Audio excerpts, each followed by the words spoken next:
Welcome to learning to play klezmer music, to learn all the techniques on the clarinet that you can to sound really authentic in the style. My name is Seletsky. I've been playing klezmer music for many years. Today we're going to focus on the inflection that clarinetists just love. It's the sound that I think really only the clarinet can make, where it sounds like it's laughing or crying, or sort of both at the same time, really. The clarinetists love to call this nyuk-nyuks. It's the nyuk-nyuk, that's the technical term. So we're going to break it down a little bit, and I'm going to show you how it can sound.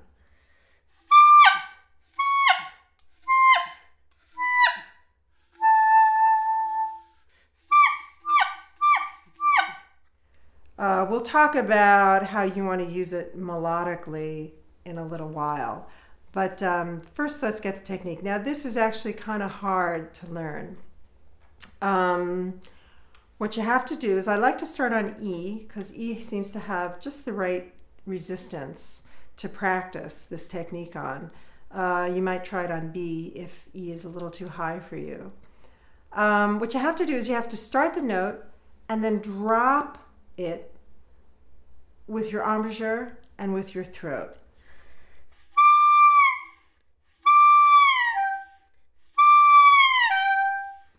But just at the point where you're dropping it to its lowest point, you have to bring it up and give an extra push of air and then push your tongue really hard on the reed. So you get that extra sound. That's not really a sound. It's like sounds between the sounds. You're getting sort of all these different sounds all at once. And the reed, you're making the reed vibrate at a speed it's not used to vibrating at. So, so you get that sound.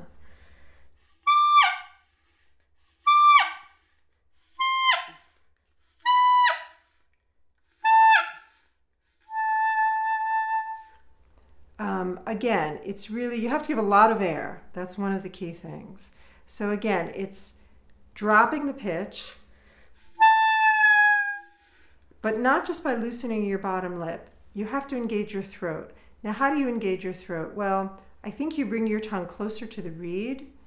At least this is what I think I do. My tongue closer to the reed and kind of closing my throat a little bit too.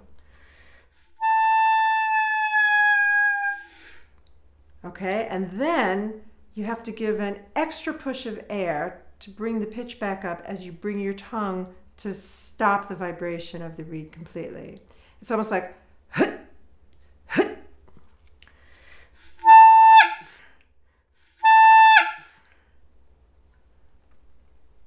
That's it. Now, it took me a very long time to learn this. I'll tell you that story another time. But let's think about how you might use this melodically. If we take the tune, the Rebbe Elimelech, and let's say I use this technique on every single phrase. Let's see what it sounds like.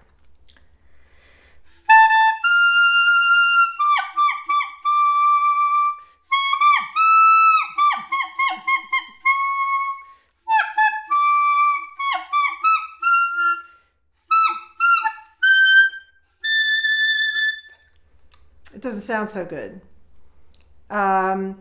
This is an inflection that you really have to think about using relatively sparingly. You know, if you just use it too much, it's just too much. Like, you don't want to have food that's too spicy. It actually takes away from the music if you use it too much. So let me try that melody again, and this time I'll use it a little more sparingly and see what happens.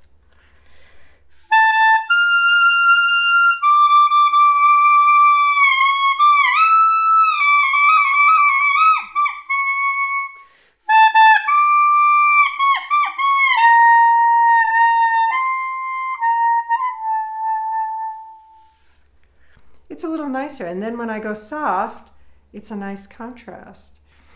I think if you use this particular ornament, especially, if you use it too much, it starts sounding like you're making fun of the music.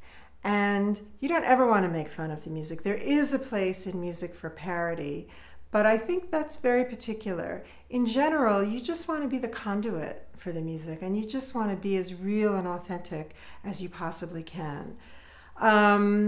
This is a hard one to learn. It took me a long time, and I'll tell you a very quick story. I had broken my wrist, and I couldn't play for 6 months.